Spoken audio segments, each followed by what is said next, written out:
Next up, surviving cancel culture. The thing that made me think about this was the story of former Prime Minister Tony Abbott, which unfolded this week, nominated to become trade envoy for Britain and is now appointed, but nearly wasn't appointed because cancel culture came for him. And I want to cover that and deal with it, but then I want to spend just a moment reflecting on surviving cancel culture. The reason for that is that I have been speaking to a lot of groups, and it's really coming out to me that I think younger people in particular are feeling the strain of the fact that their opinions might work against them in their lives, and they want to know how on earth to deal with it. The fact that there's this threat to their success. But first, the facts about the story, and then the reflections. But cancel culture, it's becoming more and more common, and this is how it unfolded for Tony Abbott in the last week. He has been made trade envoy for Britain, so they weren't successful on this occasion. But news of his impending appointment emerged to cancel culture types, and an open letter was written to British Prime Minister Boris Johnson. It was undersigned by a slew of celebrity types, including Sir Ian McKellen, Russell T Davies, and Lord Michael Cashman, a House of Lords member. They all objected to his appointment, and a bunch of others. The reality is I really don't know any celebrities, so I read all the names, but I have no idea. I knew these guys were famous because I read it in the news. But there was a bunch of famous people, apparently. More importantly, this is what the letter said. It said, quote, "As committed equality and environmental activists, we the undersigned urge the government to reconsider its proposed appointment of Tony Abbott as a trade envoy to the UK Board of Trade. This is a man who described abortion as the easy way out and suggested that men may be by physiology or temperament more adapted to exercise authority or to issue command. This is a man who described himself as threatened by homosexuality and vigorously campaigned against the ultimately successful referendum in Australia to allow same-sex couples to marry. This is a man who has suggested that climate change is probably doing good and who downplayed the link between extreme weather and bushfires at the height of this year's Australian bushfire crisis. For all these reasons and more besides, this man is not fit to be representing the UK as our trade envoy. If the government is truly committed to an outward-looking future for Britain, to tackling climate change and to creating an equal society for all, it should reconsider the proposed appointment of Tony Abbott." An equal society for all. Such noble sentiments, right? Clearly more equal for those with the right political opinions than for others, right? But this pile-on continued. Scottish First Minister Nicola Sturgeon told Sky News UK, quote, "Tony Abbott, he's a misogynist, a sexist, he's a climate change denier, and he's not the kind of person who should be a trade envoy of any kind of envoy for the United Kingdom." The former Prime Minister Kevin Rudd then got in and piled on, and he said this: "Just what you want is your pin-up boy for a modern, globalising, post-Brexit Britain, a rolled gold, misogynistic, climate change denialist, pioneer of 21st century knighthoods for the antipodes. What on earth were the British government thinking?" Is it just me, or has Kevin Rudd changed? A lot. I mean, I never particularly liked the guy, but far out in recent years. Anyway, he's all saying nasty things about the Bible and everything. Anyway, Julia Gillard also responded to British journalists who replayed her famous "he's a misogynist" speech, and she said she stood by every word. Now, Britain has just come through Brexit. Global trade is really, really important to its growth and development as a non-EU member. Coronavirus is wreaking a fair amount of havoc over there right now. They're going to need to come out of that strong, recover fast economically. Trade is going to be a very big part of it. And I remember Tony Abbott's prime ministership pretty well for a few reasons. I mean, it wasn't long ago, but for a few reasons. One was that it was very, very short. But the other one was this, that even though it was very, very short, there was something extraordinary that he achieved. And that was 3 big trade deals between Australia and China, Australia and South Korea, and Australia and Japan. Those 3 countries collectively account for about 50% of Australia's exports. And just as well he got China in then, right? I don't know that they would be particularly keen now, given the way relations have soured. But to strike so many good trade deals with such economic superpowers is an extraordinary achievement. But that's the thing about cancel culture, see. It takes your opinions and it cancels you on that basis. Not on the basis of your skills, your competence, your track record, your suitability, or any serious understanding of who you actually are, what your personality actually is, or what your character might actually be like. In fact, it doesn't even really look at what your opinions are. It decides that it doesn't agree with you politically, and so it caricatures what your opinions might be, and it attacks the caricatures, as we just saw.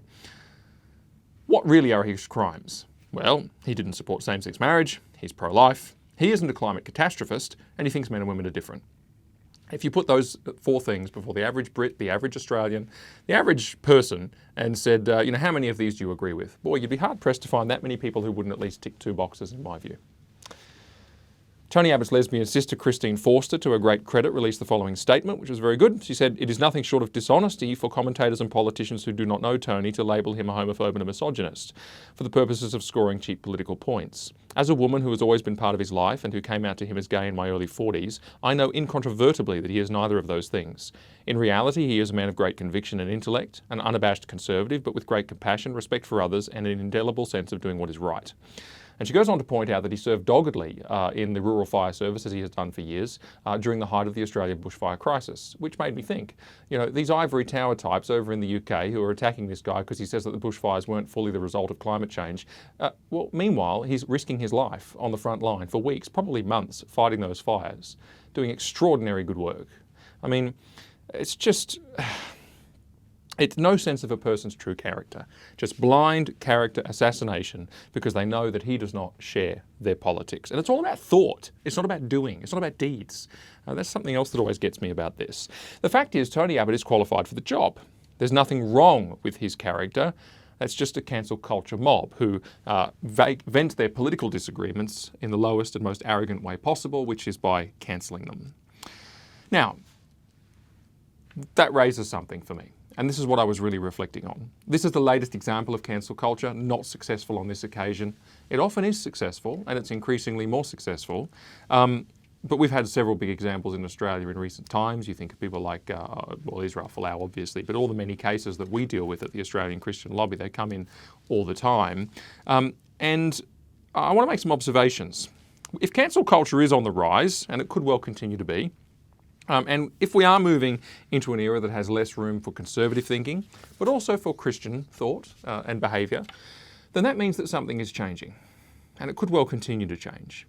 And it used to be, you know, and our parents experienced this, that if you worked hard, if you got good grades, if you played by the rules, if you were a diligent individual, normally, on the balance of probabilities, you could expect success from life. That was the natural rhythm of things.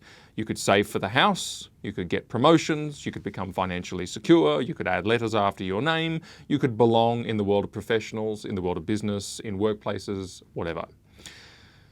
We're in a time now where your beliefs put that at risk. It's a bit of a wild card element in your life. What if your views are exposed? What if you say things? What if people who can influence your reputation and your progress disagree with you? What if it costs you? What should you do?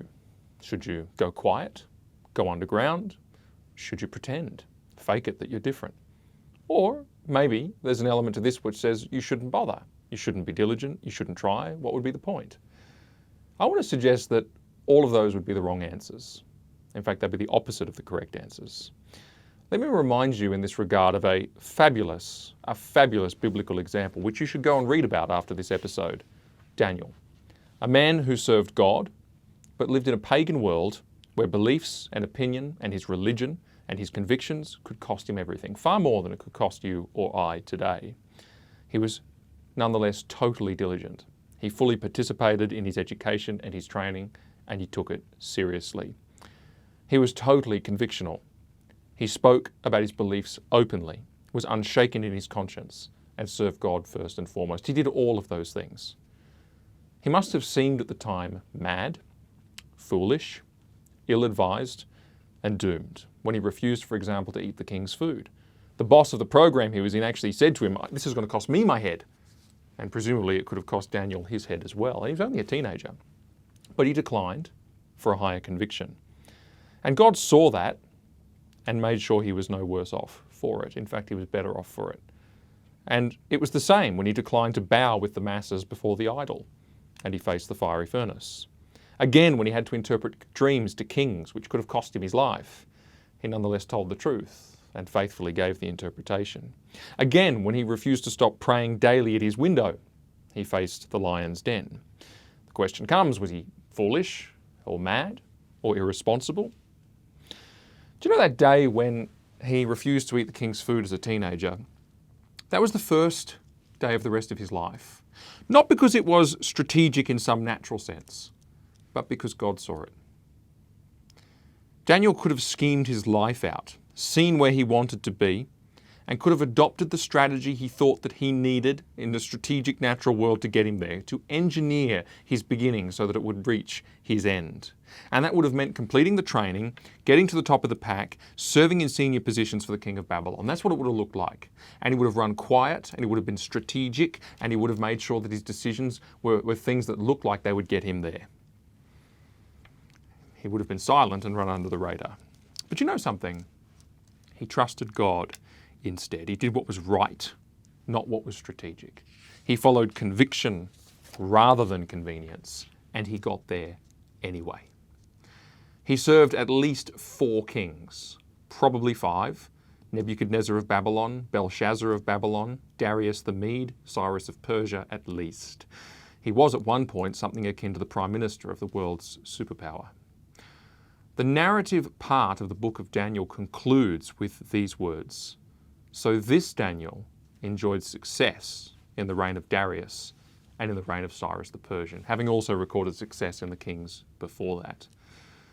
There's a verse in Scripture that says, and this is important for everyone who's thinking about these issues, they that honour me I will honour. That's something my parents taught me. And I believe firmly that God will not see you any worse off for doing right and putting your Christian calling first.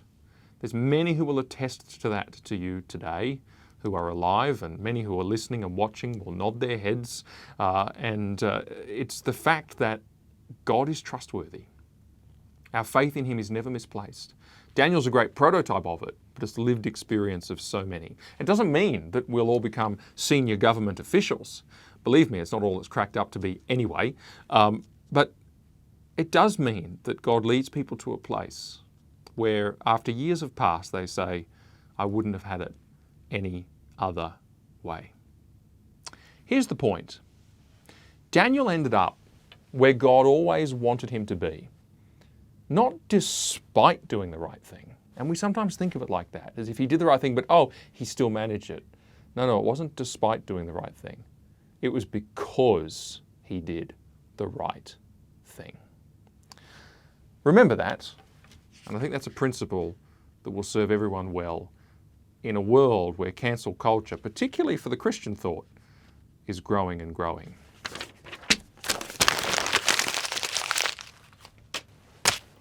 Thank you for watching. Please like and subscribe by hitting the icons below, and make sure you hit the grey bell as well so you get notified when there's a new video. And if you want to watch more, you can click on the links right about here. Thank you.